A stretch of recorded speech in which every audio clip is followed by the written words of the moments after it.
ಓಂ ಸಾಯಿರಾಮ್. ನನ್ನ ಮುದ್ದಿನ ಮಗುವೆ, ಯಾರು ಹೇಗೆ ಎಂದು ತಿಳಿದ ಮೇಲೆ ಅವರ ನಿಜ ರೂಪವನ್ನು, ನಿಜ ಸ್ಥಿತಿಯನ್ನು ಸ್ವೀಕರಿಸುವುದೇ ಉತ್ತಮ. ಜನರು ಬದಲಾಗುತ್ತಾ ನೀನು ತನ್ನನ್ನು ಬದಲಾಯಿಸಿಕೊಳ್ಳಬೇಕೆಂದಿಲ್ಲ. ಆದರೆ ಇರುವ ಸತ್ಯವನ್ನು ಸ್ವೀಕರಿಸಿದರೆ ಸಾಕು. ನಿನ್ನಲ್ಲಿ ಉತ್ತಮವಾದ ಅಗತ್ಯವಿರುವ ಬದಲಾವಣೆಗಳು ತಾನಾಗಿಯೇ ಆಗುತ್ತವೆ. ಯಾರೂ ಕೆಟ್ಟವರಲ್ಲ. ಜನರು ತಮ್ಮ ಸಂದರ್ಭಗಳ ಕಾರಣವಾಗಿ ಅವರ ನಿಜ ಗುಣವನ್ನು ತೋರಿಸುತ್ತಾರೆಯಷ್ಟೇ. ಮನಸ್ಥಿತಿಯಲ್ಲಿ ಬಲವಿದ್ದರೆ ಎಲ್ಲರೂ ಒಳ್ಳೆಯವರೇ.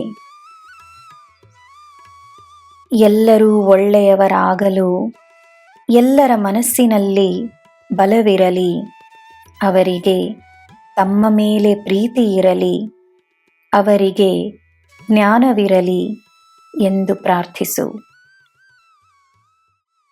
ಮನುಷ್ಯನಿಗೆ ತನ್ನ ಕಾರ್ಯಗಳ, ಮಾತುಗಳ, ಆಲೋಚನೆಗಳ ಪರಿಣಾಮ ಮತ್ತು ಫಲದ ಜ್ಞಾನವಿದ್ದರೆ ಸರಿಯಾದ ಮಾರ್ಗದಲ್ಲೇ ನಡೆಯುತ್ತಾನೆ.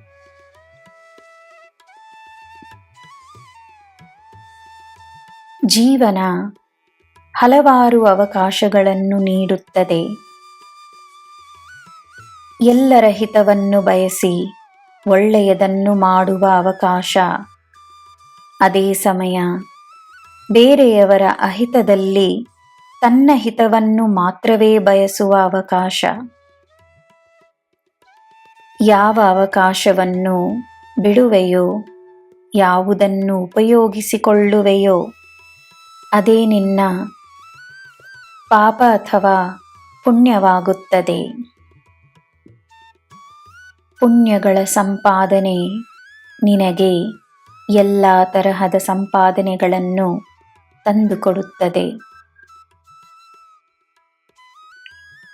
ನನ್ನ ಮಗುವೆ, ನಿನ್ನ ಮೇಲೆ ನಾನು ಅಪಾರವಾದ ನಂಬಿಕೆಯನ್ನು ಹೊಂದಿರುವೆನು.